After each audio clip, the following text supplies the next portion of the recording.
అందరికీ మరణాత మోసే సుఖోపవాసములు 10వ రోజులోని నిర్గమాకాండము 10వ అధ్యాయం యొక్క పాఠము. 3 విషయములు. 1 గురి, నిర్గమాకాండం 10వ అధ్యాయం 1వ వచనము. 2వది ఉరి, నిర్గమాకాండం 10వ అధ్యాయం 7వ వచనము. 3వది సరి, నిర్గమాకాండం 10వ అధ్యాయము 29వ వచనము.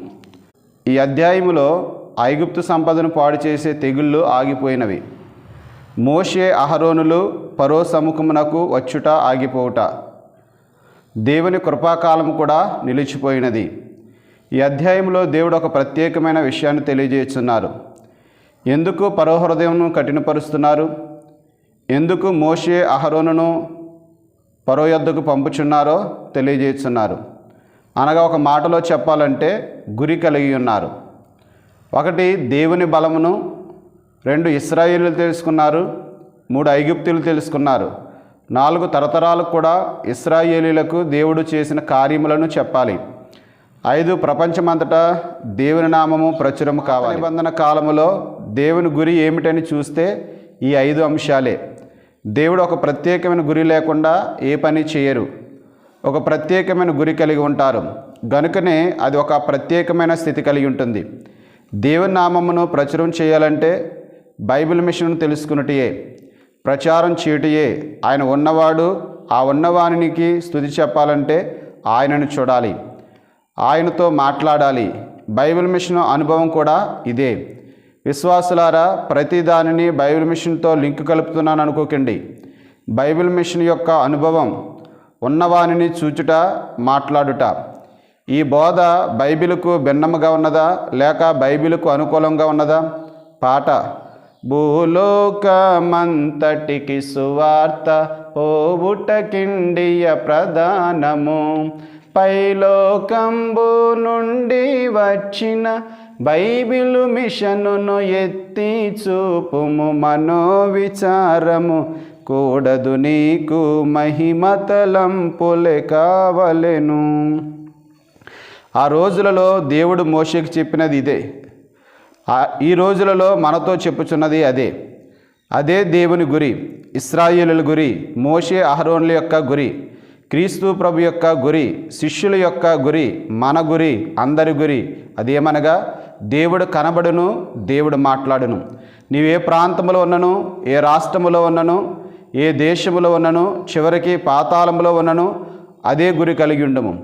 అప్పుడు నీవు భయంకరమైన పాప శాపములోనున్నను నీవు గురి కలిగి ఉన్నావు గనుక చిరిగి ఆ గురి యొద్దకే నడిపించును. ఇక్కడ మోషే అహరోనులు చూచి ఫరో వీడు మనకు ఉరిగా ఉన్నాడు అంటున్నారు. విశ్వాసులారా, నీవు గురి కలిగి ఉన్నావు గనుకనే నీవు లోకమునకు ఉరిగా ఉంటావు.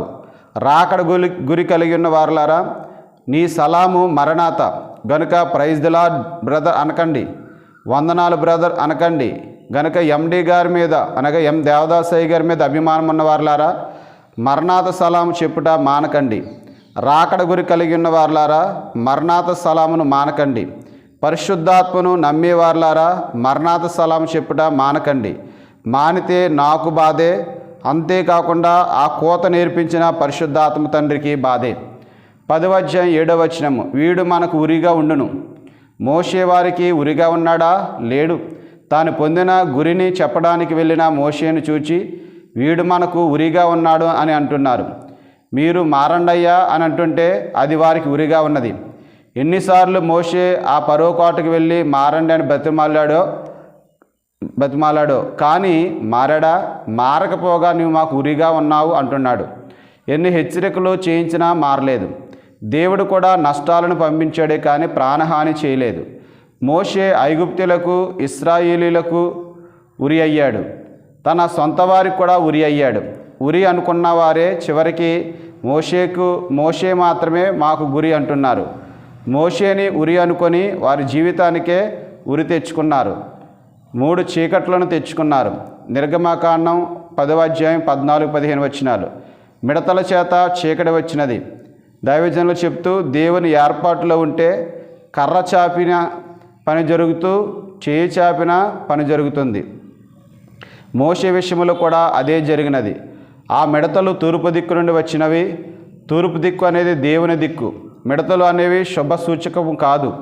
ఆ మిడతలు వడగండ్లు పడినప్పుడు నాశనమైనవిగా మిగిలిన కూర మొక్కలన్నిటినీ తినివేసినవి అగును.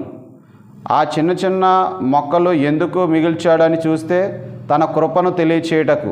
ఉదాహరణకు సంసోనికి గుండె చేశారు, బంధించి దేవాలయంను కట్టివేశారు. గుడ్డివాడే తిరిగిలు విసురువాడు ఆయను. అయితే ఆ గుండె మీద వెంట్రుకలు మొలుచుట ఆరంభమయ్యను. ఈ మాట చాలా ప్రాముఖ్యమైనది. తన భక్తి గుండైపోయినా, తాను భ్రష్టుడైపోయినా, తాను భక్తిహీనలోనికి దిగజారిపోయినా గురి కలిగి ఉన్నాడు గనుక మరలా పరిశుద్ధాత్మను పొందాడు.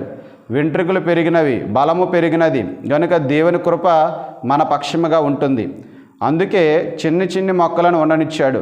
మాట వినలేదు. చివరికి ఆ మిడతల ద్వారా మొత్తం నాశనం చేశారు.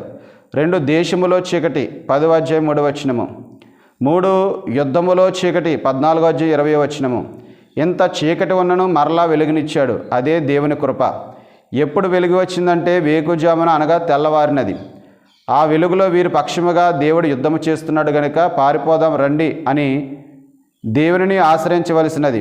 కానీ వారి జ్ఞానమునకు పని చెప్పారు గనుక పారిపోదాం రండి అంటున్నారు. వెలుగులో దేవునికి సాష్టాంగపడవలసినది రక్షించేవాడు, కానీ వారు పారిపోయారు, నడి సముద్రములో మునిగిపోయారు.